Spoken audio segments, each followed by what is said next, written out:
ચાલો વિદ્યાર્થી મિત્રો, આજે આપણે આ તાસમાં પ્રકરણ 4માં ઉદાહરણ 4.8 સમજીશું. તો આ ઉદાહરણની રકમ આપણે ટેક્સ્ટ બુકમાંથી સમજી લીધી છે અને રકમમાં આપણને એમ કીધું છે કે અહીંયા આકૃતિમાં દર્શાવ્યા મુજબ એક પર્વત છે અને આ પર્વતની ટોચ ઉપરથી એક પથ્થરને સમક્ષિતિ દિશામાં ફેંકવામાં આવે છે.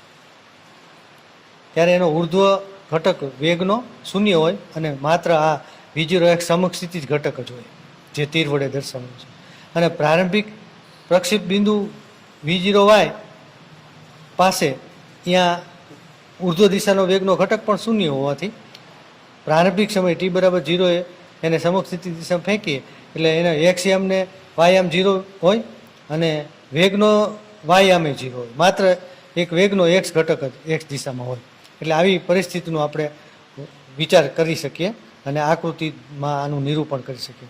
હવે શું બને છે કે એ વેગના ઘટકનું મૂલ્ય આપ્યું છે આપણને સમક્ષિતિ દિશામાં.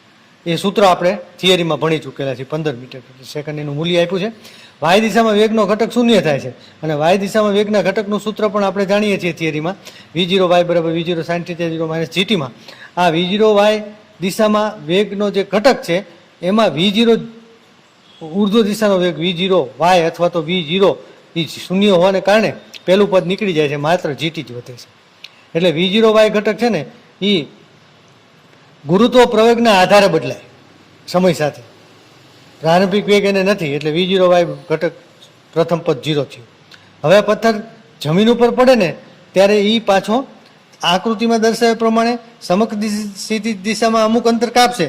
પછી એ અમુક અંતર પછી સીધો અધો દિશામાં એ YT જેટલું 490 મીટર પર્વતની ટોચ જેટલું અંતર કાપશે, જમીન ઉપર પડશે.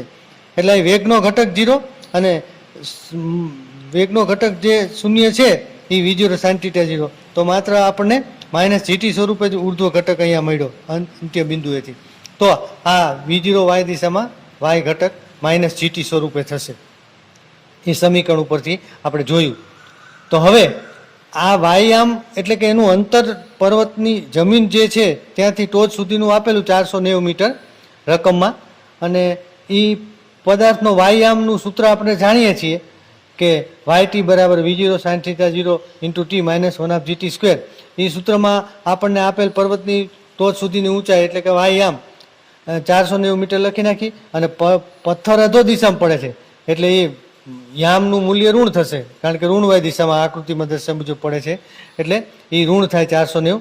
અને સૂત્રમાં પ્રારંભિક વેગનો ઘટક તો જે 0 છે જ તે એટલે એ 0 લખી નાખ્યું -1/g × t². તો આ સમીકરણ પરથી આપણને t મળશે અને ટીનું મૂલ્ય જે 10 મળે છે એ ટીનું મૂલ્ય આપણે આ સમીકરણ જે છે વેગના વાય દિશાના ઘટકમાં એ મૂકી દઈએ. તો વેગના વાય દિશાના ઘટકમાં આપણને જોયું હતું કે પ્રથમ પદ શૂન્ય છે એટલે Vy બરાબર -GT થશે અથવા V0y બરાબર -GT થશે. એટલે આમ આ ઘટકમાં આપણે વેગનો ઘટક Vy બરાબર -g × t લખીએ એટલે -98 થશે. આમ આ રીતે આપણને વેગનો વાય દિશાનો ઘટક મળ્યો જે સૂત્ર ઉપરથી. હવે પથ્થરને જમીન ઉપર અથડાય ત્યારે 10 સેકન્ડ લાગે છે. એમ આપણે આગળ ટીની કિંમત મેળવી એના ઉપરથી નક્કી થયું. અને વાય દિશાનો ઘટક આટલો છે તો એક્સ દિશાનો ઘટક 15 આપેલો છે. તો જમીન પર અથડાય ત્યારે ટી બરાબર 10 સેકન્ડ થાય. અહીંથી આમ ગયો ને અહીંથી અહીં આવ્યો ત્યારે 10 સેકન્ડ એનો જમીનને અથડાય ત્યારે વેગ કેટલો થશે? તો અહીં આ આકૃતિની ભૂમિતિ ઉપરથી આપણે ત્રિકોણમિતિય સૂત્રનો અથવા તો પાયથાગોરસનો નિયમનો ઉપયોગ કરીને આ કર્ણ શોધી શકીએ. એ દિશામાં આ પથ્થરનો વેગ v મળે. તો કર્ણ કાટકોણ ત્રિકોણમાં કર્ણનો વર્ગ બરાબર પાસેની બાજુનો વર્ગ છેદમાં સામેની બાજુનો વર્ગ એ રીતે આપણે મેળવી શકીએ છીએ. તો અહીંયા આ v બરાબર V0 x નો વર્ગ વત્તા V0 y નો વર્ગ એ સૂત્ર આપણે જાણીએ છીએ. એમાં કિંમત મૂકી દઈએ એટલે આપણને વેગનો આ પરિણામી ઘટક v મળે જે કર્ણની દિશા દર્શાવે છે. એ 99.14 મીટર પ્રતિ સેકન્ડ મળે. અહીંયા મિત્રો આપણે થીટા ખૂણો શોધવો હોય તો શોધી શકીએ સામેની બાજુ છેદમાં પાસેની બાજુ પરથી. એટલે Vy ઘટક છેદમાં Vx ઘટક પરથી. પણ અહીં શોધવાનો કીધો નથી પણ આપી શકે એ યાદ રાખવાનું આપણે. તો આ ઉદાહરણ 4.8 હતું મિત્રો. હવે ઉદાહરણ આપણે 4.9 પણ સાથે સાથે સમજી લઈએ.